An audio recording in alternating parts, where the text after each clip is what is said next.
Hello, I'm Esther Gitu. You at It's Thursday, April 6th. This is Africa 54.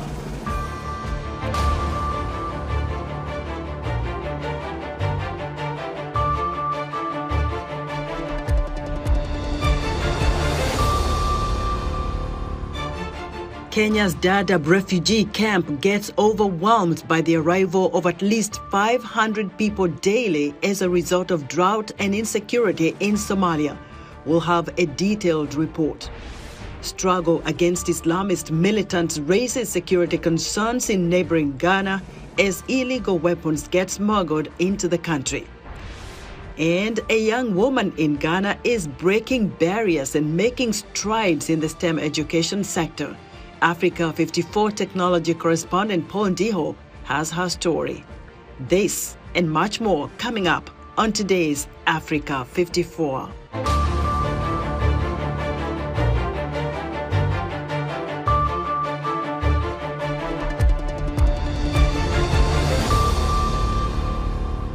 We begin our broadcast in East Africa, where the United Nations High Commissioner for Refugees says nearly 500 people are seeking refuge at Kenya's massive Dadaab camp each day. Most of these refugees are fleeing Somalia due to the combined effect of drought and insecurity. Viewers Paul Ndiho has more. The Dadaab refugee camp in Kenya is facing a dire situation as it struggles to accommodate the influx of people fleeing drought-ravaged Somalia. The drought, considered the worst in 40 years, has claimed the lives of an estimated 43,000 people and has forced many to seek refuge in neighboring Kenya. The three existing camps are Dagahali, Ifo, and Hagadera. Hagadera is at a breaking point. It's bursting with people. So we cannot even undertake profiling there anymore. Dadaab, which is one of Africa's largest, with over 350,000 people living in crowded tent cities that are well beyond capacity. Most of Dadaab's refugees hail from Somalia, where violent instability and horrible drought situation is making life daily tasks nearly impossible. The fingerprint we normally do it it's a kind of a deterrent measure, whereby we make sure that the people we are profiling into our system are not registered. Because sometimes you will find that because the quantity of the food they are receiving is small, so they will come back again so that they can get access to food. Abdullah, along with his 2 wives and 9 children, walked over 500 kilometers from their Dust Bowl village in southern Somalia to reach Dadaab, hoping for a better life. The sheer number of arrivals outstretches Dadaab's resources. It's challenging for the whole context of Dadaab that we are facing now, the new arrivals coming in. Because as you can see here, we are having this small outpost and it's supposed to cater for the population that is here. We're also providing water, which is never enough. We are constructing latrines. We have so far done 101 latrines. We are doing 50 more. It's never enough.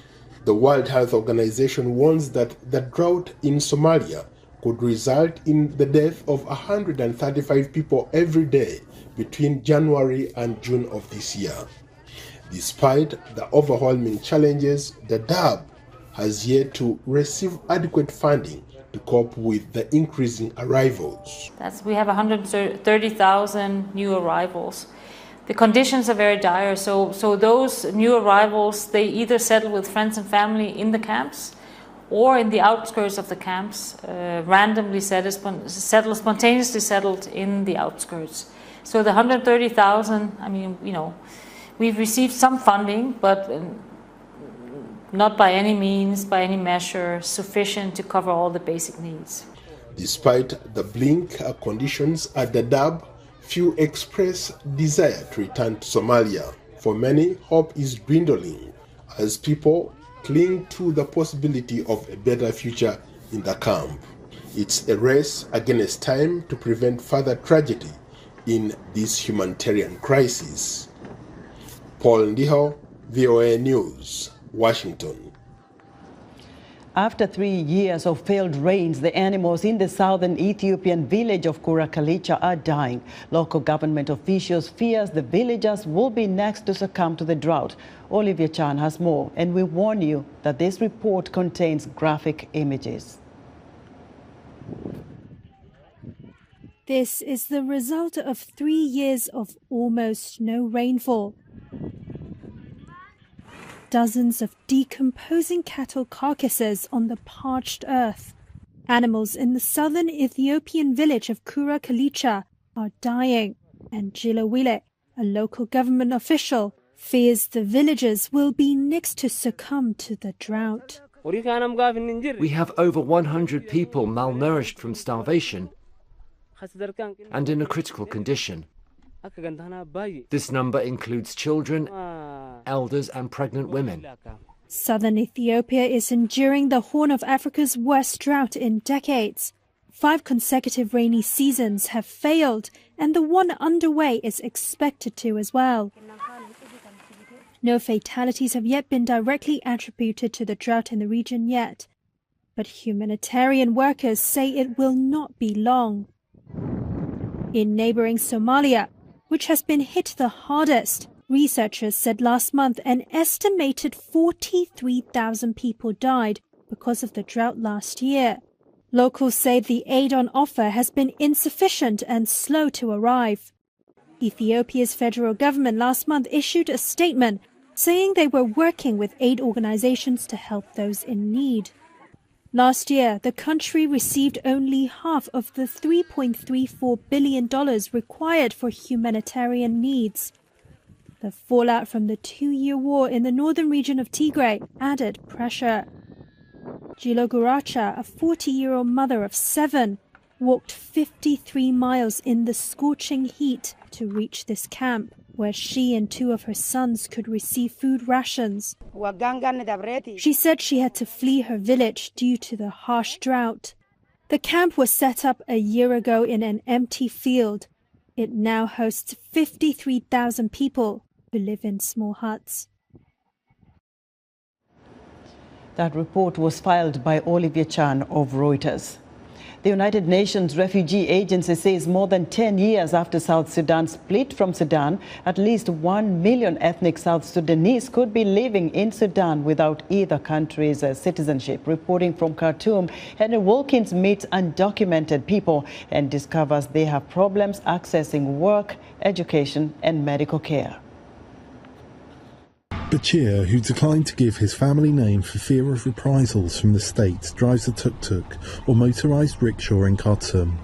He's 19 and says he would rather be studying at college, but because he does not have Sudanese citizenship, he cannot.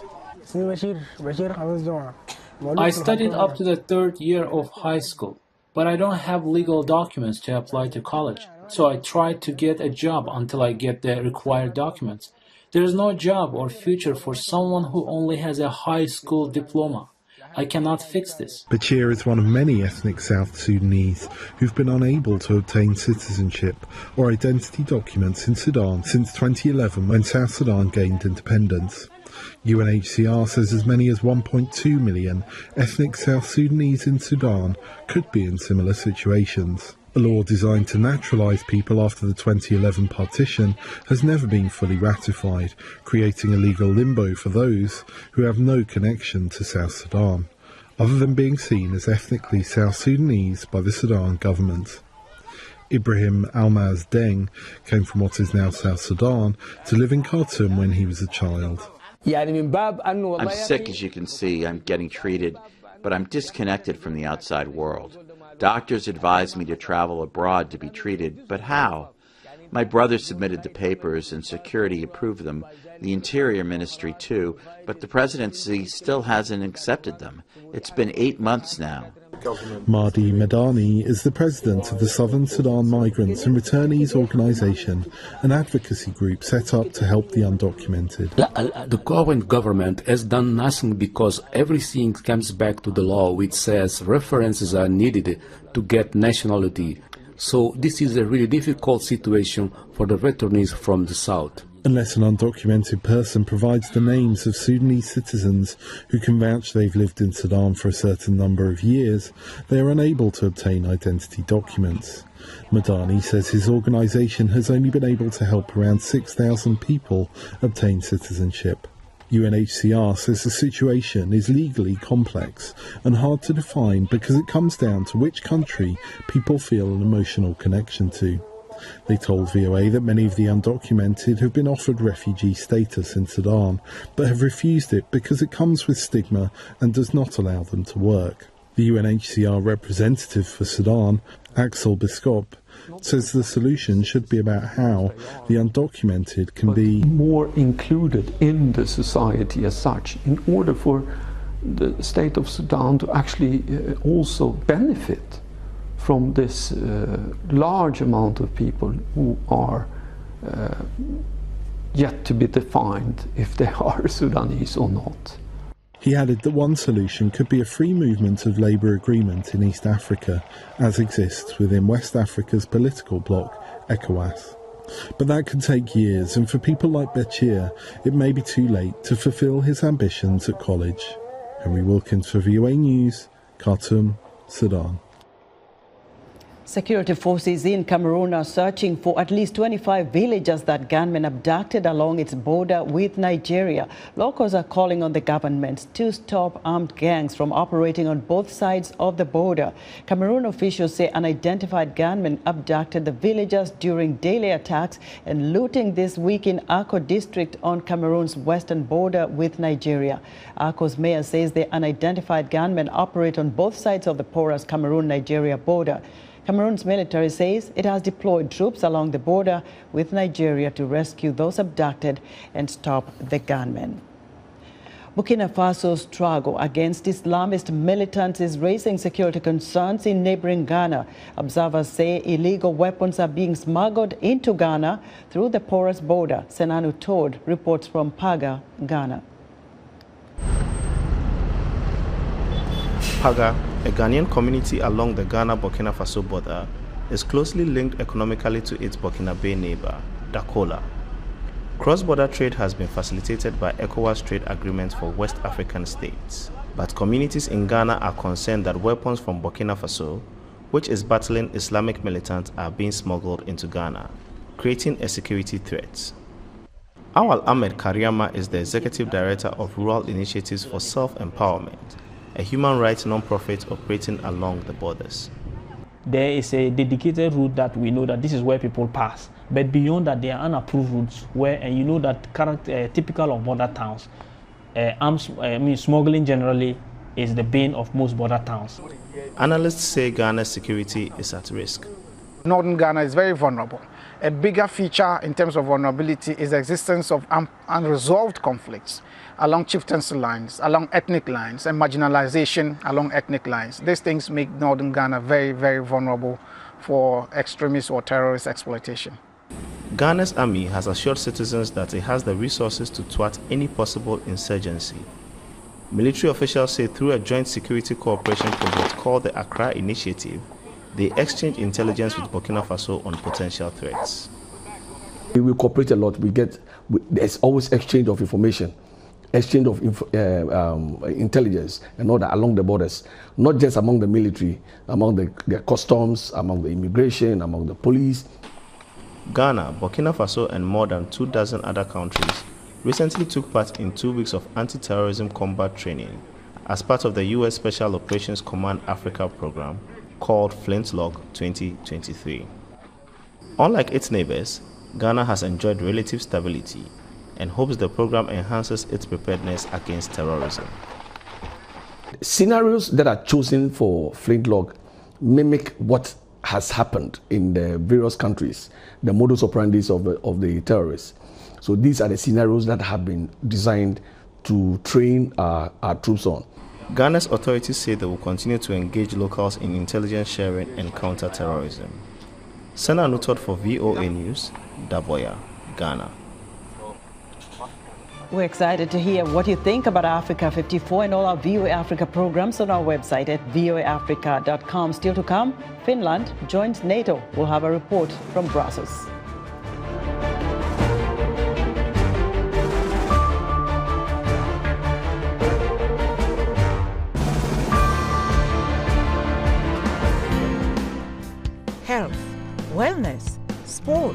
beauty, medical breakthroughs.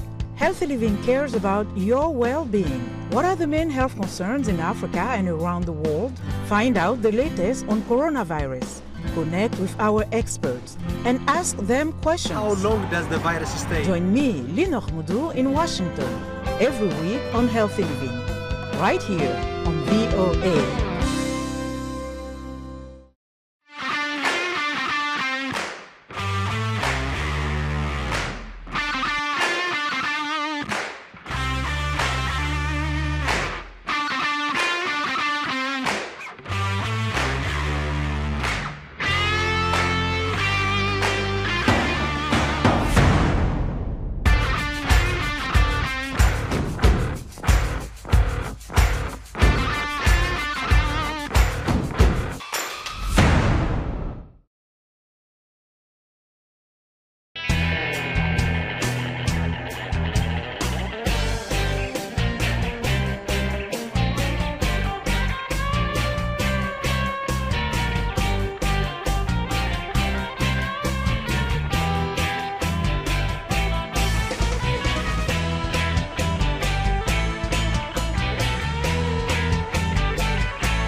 You're watching Africa 54 coming to you from the Voice of America here in Washington, D.C. In other news, Uganda's central bank is holding its key lending rate at 10%, saying the near-term risks to the inflation outlook remains elevated. It is the third time in a row the bank has kept its main policy rate unchanged. Inflation fell to 9% in March from 9.2% in February. Guinea has seized 1.5 tons of cocaine from a Sierra Leone-flagged ship docked at the port of Kamsa, according to the state television. The Ministry of Defense says more than 60 bags, each filled with 25 kilograms of cocaine, were found. All 10 crew members were arrested. And Nigeria has secured $800 million from the World Bank to boost its national social program ahead of the removal of its costly but popular subsidies on petrol. Africa's largest economy has set aside $7.3 billion this year to spend on the petrol subsidy until mid-2023. After celebrating Finland's addition to NATO, the Transatlantic Security Alliance is busy tackling security threats posed by both Russia and China. VOA's senior diplomatic correspondent Sine Sein reports from Brussels. After rejoicing over Finland becoming NATO's 31st member, Alliance foreign ministers on Wednesday faced the harsh reality of the ongoing Russian invasion of Ukraine and planned how to equip Ukraine for an expected spring counteroffensive against invading Russian forces. Finland took its place at the table as part of the NATO family. Secretary of State Antony Blinken said the addition of Finland will have a major impact. Finland also makes the alliance as a whole stronger, and that's important in and of itself. I think it may have some additional benefits in the sense that to the extent Russia thinks about expanding or broadening its aggression, the deterrent that NATO poses to that has now become even stronger. On Tuesday, Blinken had this message for Russian President Vladimir Putin. I'm tempted to say this is maybe the one thing we can thank Mr. Putin for, because he, once again here, has precipitated something he claims to want to prevent. Russia had said it would respond to Finland joining NATO by increasing its military presence if necessary. The Brussels meeting came as NATO tanks and fighting vehicles are showing up on the battlefield in Ukraine. Ukraine's defense minister shared a video last week showing him taking a test ride on a British-supplied Challenger 2 battle tank. One expert told VOA the world is watching to see how Ukraine's expected spring counteroffensive will play out.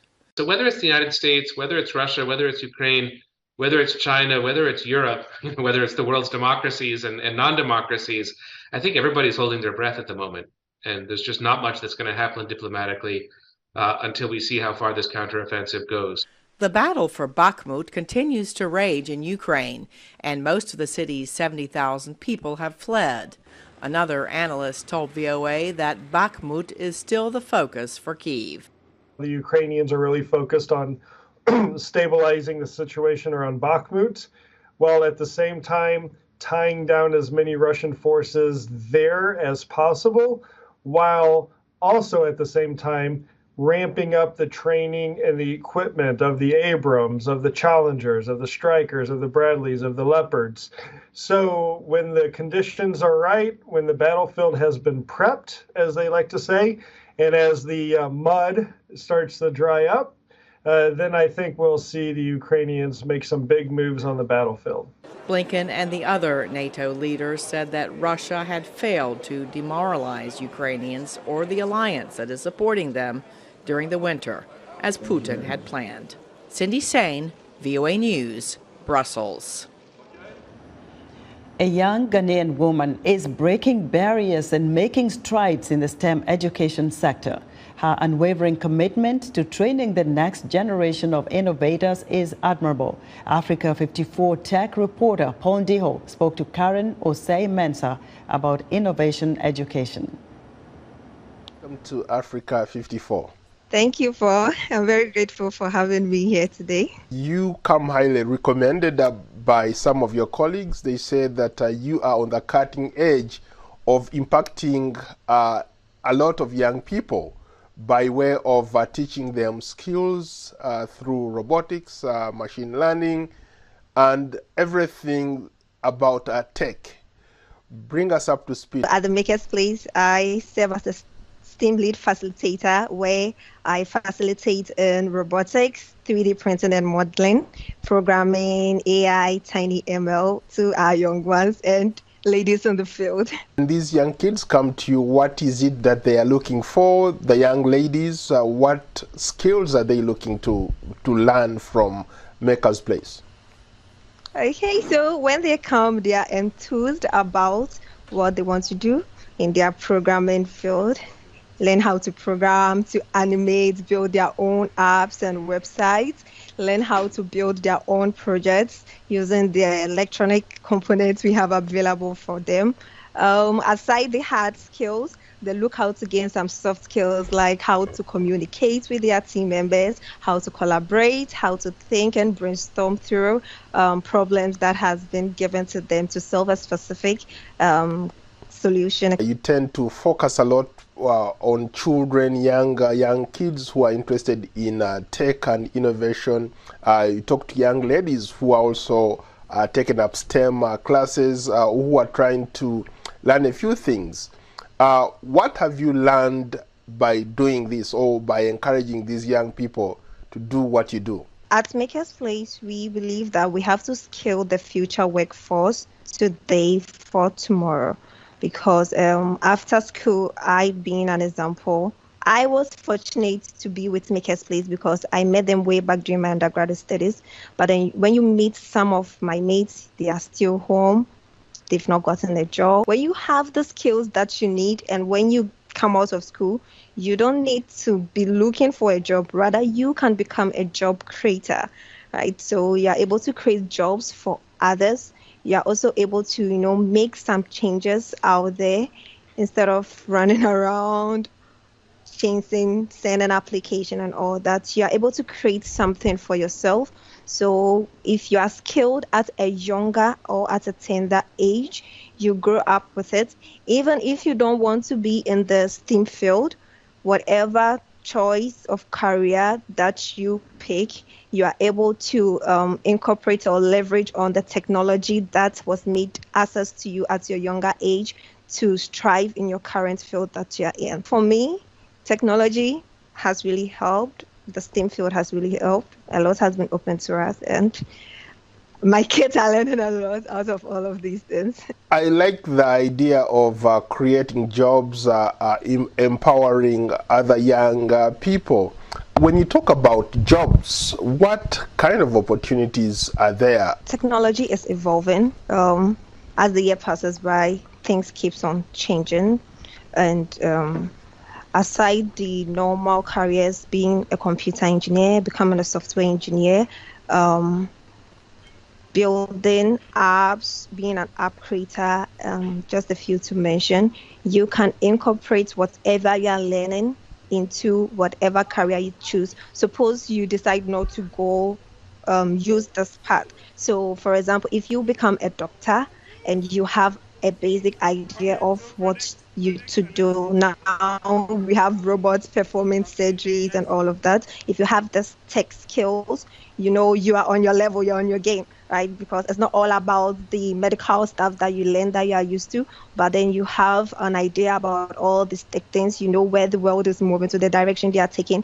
When you are into this field, you become on top of your game. You can add up to what you already know to push you further, to evolve wherever path that you find yourself in. Where do you see the future of tech, the future of robotics, computing in Ghana, in Africa?